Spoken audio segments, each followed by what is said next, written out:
existe um hormônio que ele é considerado vilão, porque quando ele está alto, ele não deixa você queimar gordura nem a pau. E é sobre ele que nós vamos falar hoje.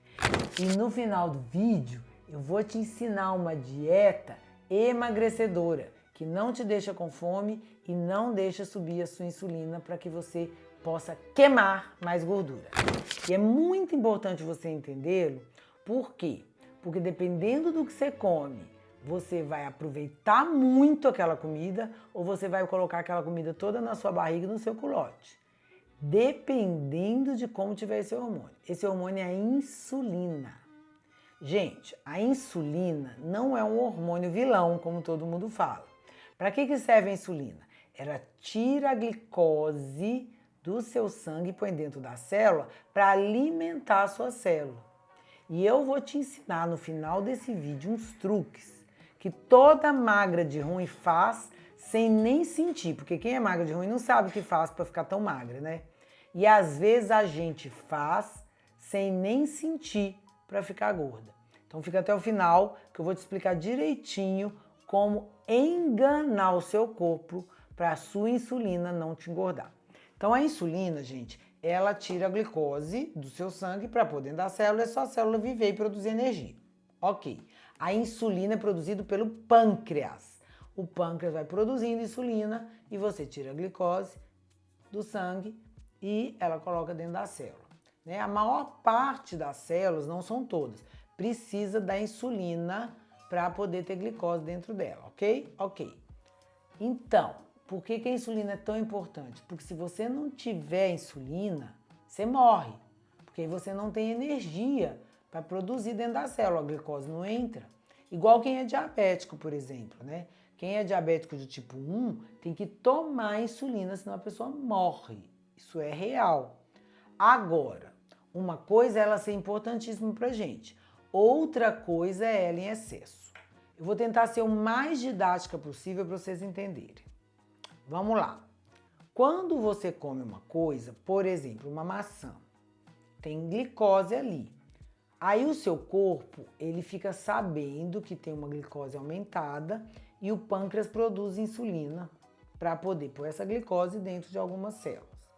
Tranquilo. Acontece que se você comer um potão de sorvete, o pâncreas vai produzir muita insulina. E aí vai sobrar insulina. Pensa comigo. Se você durante a sua vida o tempo todo fica comendo muita coisa que sobe a insulina, a sua célula vai ter que falar, para de pôr glicose aqui dentro. Então ela se fecha, ela fica resistente à insulina. Então mesmo você comendo muita coisa que sobe sua insulina, brigadeiro, pizza, pão, sorvete, a sua célula não deixa essa insulina entrar.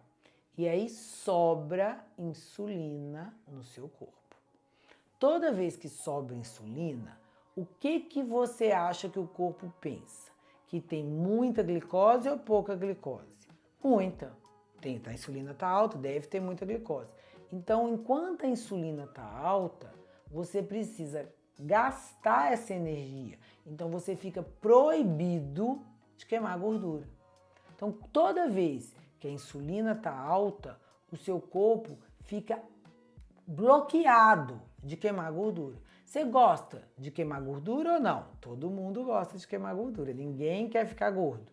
Então, nós temos que evitar pico de insulina, porque o pico de insulina faz com que você bloqueie gordura. E tem uma coisa mais grave nisso. De tanto você fazer resistência à insulina, o que o seu corpo faz? Seu pâncreas produz mais insulina para ver se entra dentro da célula, para forçar. Então, com o tempo, com anos, 10, 15 anos, você vai virar diabético. Então, pensa, se eu faço o exame hoje e tem 5 anos que eu estou tendo resistência a essa insulina, o exame de glicose da manhã vai vir normal. Então, eu não consigo saber se eu estou com resistência à insulina antes de eu virar diabético. Então é muito importante você fazer o exame certo para você saber antes se você está com resistência à insulina. Qual exame é esse, doutora Sarina? O exame é a insulina de jejum. Quando você faz a insulina de jejum e tem um cálculo que a gente chama OMA, mas não interessa para você o OMA-IR, porque isso é para o médico. A gente consegue saber com muitos anos antes se você está fazendo resistência à insulina. Então, se está sobrando insulina no seu corpo. Então, quando a insulina sua de jejum vem alta, provavelmente você está com resistência à insulina. Entenderam? Então, eu vou ensinar para você a não deixar a insulina alta. Anota aí, papel e caneta. Vamos lá. Primeiro, se você quer comer doce, pão, macarrão, vamos supor que você quer comer no seu dia a dia, no seu dia inteiro, 1.500 calorias. É muito importante que você não fique fazendo pico de insulina o dia inteiro. Tem gente aí que fala que você tem que comer de 3 horas. Existe um estudo que foi feito com diabéticos, que eles pegaram 2 grupos de diabéticos. Nesse grupo, o pessoal, todo mundo comia, vamos supor, 2.000 calorias. Só que tomava café da manhã, almoço, lanche, janta, ceia, eram 6 refeições. Aí, no outro grupo, as pessoas também comiam 2.000 calorias. Estou dando um exemplo. Só que só comia, por exemplo, no almoço e no jantar. Gente, esse grupo, todos os 2 grupos comeram 2.000 calorias. Todos os 2 grupos fizeram atividade física. Só que esse grupo que comeu só 2 vezes por dia, ele emagreceu com muito mais rápido, muito mais velocidade. Rapidinho eles estavam emagrecendo. E esse grupo não. Por causa daquilo que eu expliquei para vocês. A insulina, ele comia de manhã, subia a insulina. Depois subia. Ele foi dividindo essas 2.000 calorias em pequenos alimentos, né, em pequenas refeições. O tempo todo ele fazia pico de insulina. Então, pensa, você quer comer a quantidade de coisas e a qualidade de coisas, mas precisa de você fazer pico o dia inteiro? Não. Então, essa é a primeira dica que eu vou te dar. Se você for comer, prefira dividir em menos refeições ao dia, tá? Você é aquela pessoa que sente fome o tempo todo? Quanto mais você faz pico de insulina, mais você sente fome. Então, eu, por exemplo, eu tomo um café da manhã muito reforçado, eu não almoço, tá? A maior parte das comunidades no mundo não almoçam, então para com essa bobagem, se você não almoça tá errado. Isso é conversa de pessoas que não entendem nada. Eu chego mais ou menos às 3 horas da tarde, eu tomo um lanche, que normalmente é uma proteína, queijo, eu tomo um whey, eu como um pedacinho de frango. Normalmente eu como uma proteína e uma fruta. E aí eu como uma maçã, ou uma pera, ou adoro mexerica, melão, aí eu como à tarde. E à noite eu janto algo mais leve. Então sempre uma saladinha com uma proteína. Então assim, minha refeição pesada mesmo é no café da manhã. Essa sou eu, gente, eu não tô falando pra vocês fazerem igual a mim, não. Mas, como eu só tenho 2 refeições importantes, essa do meio da tarde eu como super pouquinho, eu não subo a minha insulina durante o dia, então eu não fico com fome, tá? Então essa é a primeira dica que eu dou para vocês. Não divida muitas refeições ao dia. Segunda dica, sempre opte por comer as fibras, salada e proteína antes do carboidrato, no almoço e no jantar.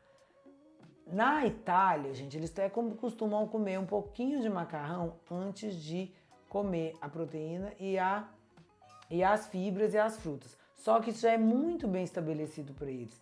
O que a gente faz aqui errado é que se a gente começa a comer pelo carboidrato, acaba que você come muito carboidrato e sobra pouco pro resto. Lá não, porque já está bem estabelecidas as porções, e são porções pequenas, tá bom? Então, segunda coisa, coma mais proteína e fibra antes, para você ficar mais saciado e comer pouco carboidrato. E terceira coisa, que é importantíssimo, cuidado com os alimentos que fazem muito pico de insulina muito rápido. Que alimentos são esses? são alimentos que têm alto índice glicêmico e carga glicêmica. Então, se você for comer, por exemplo, né? Ai, doutor, eu adoro banana. Amassa a banana com um pouco de farelo de aveia. Por quê? Porque você diminui a capacidade dessa banana de subir a sua insulina. E açúcares refinados, puros, um brigadeiro puro, um quindim, que são doces, eles vão subir a sua insulina muito rápido. E o que acontece? Não é só que você não vai emagrecer. Tudo que sobe a sua insulina muito rápido, cai muito rápido. E você sente fome muito rápido, tá bom? Então, pessoal, essas dicas são muito importantes. Eu falei que no final eu ia te contar uma dica fantástica para você não subir muito a insulina durante o seu dia, para pegar papel e caneta na mão. Primeiro, café da manhã. Primeiro, como os ovos. Depois, como uma fruta com fibra, mamão com farelo. E aí só depois, se você não quiser mesmo abrir mão, você vai comer o pão. E aí você vai comer pouquinho. Então, sua insulina do café da manhã não sobe muito. Na hora que você chegar na hora do almoço, você não vai estar com muita fome. Almoço e jantar. Primeiro, alface e bife, alface e frango, alface e peixe, rúcula, brócolis e uma proteína, peixe, frango. Por quê? Porque você não sobe muito insulina. Depois que você já tiver comido bem, se quiser comer um pouquinho de arroz com feijão, ok, mas aí você não sobe muito essa insulina, tá? Então, essa é a dica que eu tenho para vocês. E fiquem de olho nessa insulina. Peça ao seu médico para não medir só a glicose, para medir também a insulina de jejum, para prever rapidamente se você está fazendo resistência à insulina e pode aí cursar com uma diabetes. Qualquer dúvida que você tiver sobre isso, escreve aqui, siga o canal, dê um joinha se você não sabia dessas coisas. E caso você tenha resistência à insulina, procure um dos nossos médicos lá no Método Sari. Talvez esteja na hora de você já começar a usar metformina. Mas isso é assunto para o próximo vídeo. Até a próxima!